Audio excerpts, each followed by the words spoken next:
అభ్యర్థుల ఎంపికలో అభిప్రాయ సేకరణ ఉండదు. అన్ని తాను అనుకున్నట్లే జరగాలంటారు వైసీపీ అధ్యక్షుడు. తనకు నచ్చిన వ్యక్తే క్యాండిడేట్ అని ప్రకటించేస్తారు. ఆ మార్పుల చేర్పుల ఫలితం వైసీపీపై సార్వత్రిక ఎన్నికల్లో దారుణంగా రిఫ్లెక్ట్ అయింది. తాజాగా మాజీ సీఎం వైఖరి మారలేదని పార్టీ నేతలే మండిపడుతున్నారు. స్థానిక సంస్థల కోట ఎమ్మెల్సీ అభ్యర్థిగా పొరుగు జిల్లాకు చెందిన బొత్సాను ఎంపిక చేయడంపై విశాఖ నేతలు బగ్గుమంటున్నారు. తమ జిల్లాలో నాయకులే లేనట్లు విజయనగరం జిల్లా నేతలు ఇక్కడ డంప్ చేయడమేంటని ప్రశ్నిస్తున్నారు. దాంతో బొత్సాకి ఎంతమంది సహకరిస్తారనేది ప్రశ్నార్థకంగా మారింది.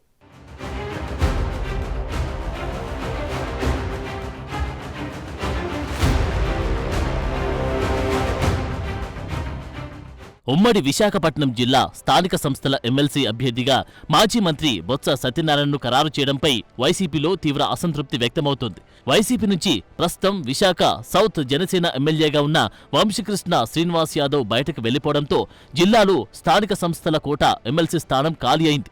ఈ నెల 30న దానికి ఉప ఎన్నిక నిర్వహించడానికి ఎన్నికల షెడ్యూల్ విడుదలైంది. ఆ ఎమ్మెల్సీ స్థానం కోసం విశాఖ జిల్లాలో ఎంతో మంది కాచుకు కూర్చున్నారు.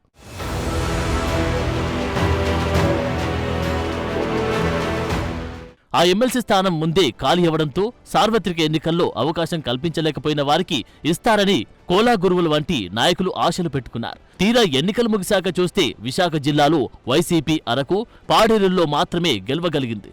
జిల్లాలో పరాజయం పాలైన వారిలో పలువురు సీనియర్లు కూడా ఉన్నారు.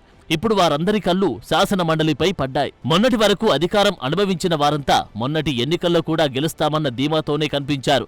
అయితే ఊహించని విధంగా ఎదురైన ఫలితాలతో ఎమ్మెల్సీ టికెట్ ఆశించారు. కానీ ఊహించని విధంగా పక్క జిల్లా నాయకుడు బొత్సాను అభ్యర్థిగా ప్రకటించడంతో అంతా కంగు తిన్నారు. ఉమ్మడి విశాఖపట్నం జిల్లా స్థానిక సంస్థల ఎమ్మెల్సీ అభ్యర్థిగా మాజీ మంత్రి బొత్స సత్యనారాయణను పోటీకి దింపుతున్నట్లు వైసీపీ అధికారికంగా ప్రకటించింది. జగన్ బెంగళూరు వెళ్లిపోయే ముందు పార్టీ నేతలతో విజయవాడలో మీటింగ్ పెట్టి విశాఖ ఎమ్మెల్సీ స్థానానికి విజయనగరం జిల్లాకు చెందిన బొత్స అభ్యర్థిత్వాన్ని ఖరారు చేసి వెళ్లిపోయారు. ఇక్కడ ట్విస్ట్ ఏంటంటే జగన్ మీటింగ్ లో పాల్గొంది ఉమ్మడి విశాఖ జిల్లాలో పోటీ చేసి ఓడిపోయిన ఎమ్మెల్యే అభ్యర్థులే.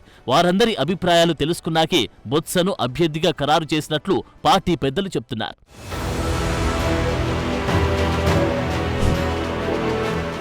మరి జగన్ అభిప్రాయ సేకరణ ఏంటో కానీ ఆయన బొత్సకి ఫిక్స్ అవడంతో విశాఖ నేతలంతా బలవంతంగా నవ్వినా లోలోపల మాత్రం కుతకుతలాడిపోతున్నారంట.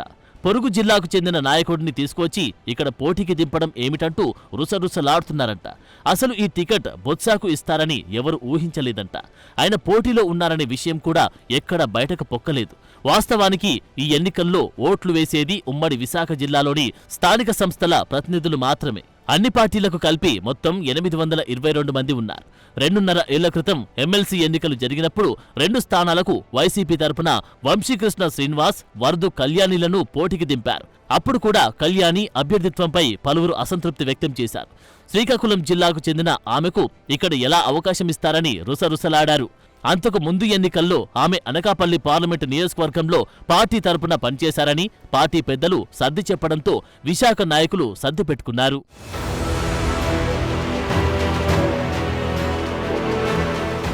ఇప్పుడు మళ్లీ అదే కోట సీటు ఖాళీ అయితే జిల్లాలో నాయకులు ఎంతో మంది ఉండగా పొరుగు జిల్లాకు చెందిన బొత్సను ఎంపిక చేయడంపై తీవ్ర అసహనం వ్యక్తం చేస్తున్నారు.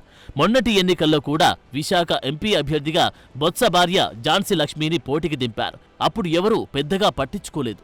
ఎన్నికలప్పుడు సిట్టింగ్ ఎంపీగా ఉన్న రియల్ ఎస్టేట్ డాన్ ఎంవీవీ సత్యనారాయణే ఎమ్మెల్యేగా పోటీకి దిగారు. ఎంవీవీనే చేతులెత్తేయడంతో ఎవరికి ఎంపీగా పోటీ చేసే ఆలోచన, అంత మొత్తం ఖర్చు పెట్టే స్తోమత లేక సైలెంట్ అయ్యారు. ఆ క్రమంలో ఏమి చేసినా తాము ప్రశ్నించలేమనే ధీమాతోనే జగన్ ఇప్పుడు బొత్సాను ఎంపిక చేశారని నాయకులు ఆగ్రహం వ్యక్తం చేస్తున్నారు. జిల్లా వైసీపీలో అనేక మంది సీనియర్ నాయకులున్నారు. తాజా మాజీ మంత్రులు బోడి ముత్యాల నాయుడు, గుడివాడ అమర్నాథ్లు ఈ ఎమ్మెల్సీ సీటును బలంగా కోరుకున్నారంట. అలాగే ఎమ్మెల్యేల కోటాలో ఎమ్మెల్సీగా పోటీ చేసి ఊహించని విధంగా క్రాస్ ఓటింగ్ ఎఫెక్టుతో ఓడిపోయిన మత్స్యకార నాయకుడు కోలా గురువులు కూడా ఈ సీటు తనకే వస్తుందని భావించారు. ప్రస్తుతం ఆయన విశాఖపట్నం జిల్లా పార్టీ అధ్యక్షుడిగా ఉన్నారు. అలాగే అనకాపల్లి జిల్లాలో కరణం ధర్మశ్రీ 2 సార్లు ఎమ్మెల్యేగా చేశారు. విప్గా కూడా బాధ్యతలు నిర్వర్తించారు.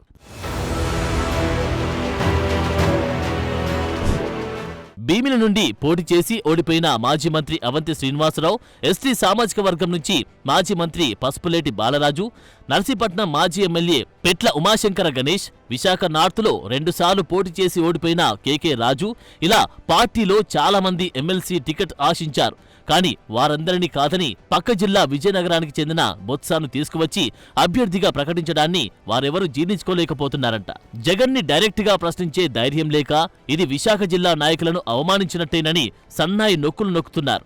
పార్టీ అధికారంలో ఉన్నప్పుడు విజయనగరం జిల్లాలో పదవులన్నీ బొత్స కుటుంబానికి కట్టబెట్టారని, పార్టీ ఓడిపోయిన తర్వాత కూడా ఉత్తరాంధ్రలో ఆ కుటుంబం హవానే కొనసాగించాలని చూస్తున్నారని అందరూ తెగ ఇదైపోతున్నారు.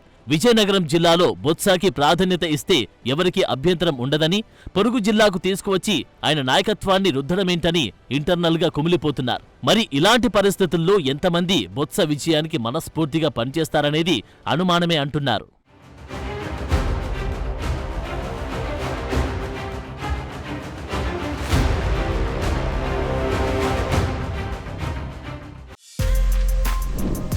For more videos like this, subscribe Big TV channel.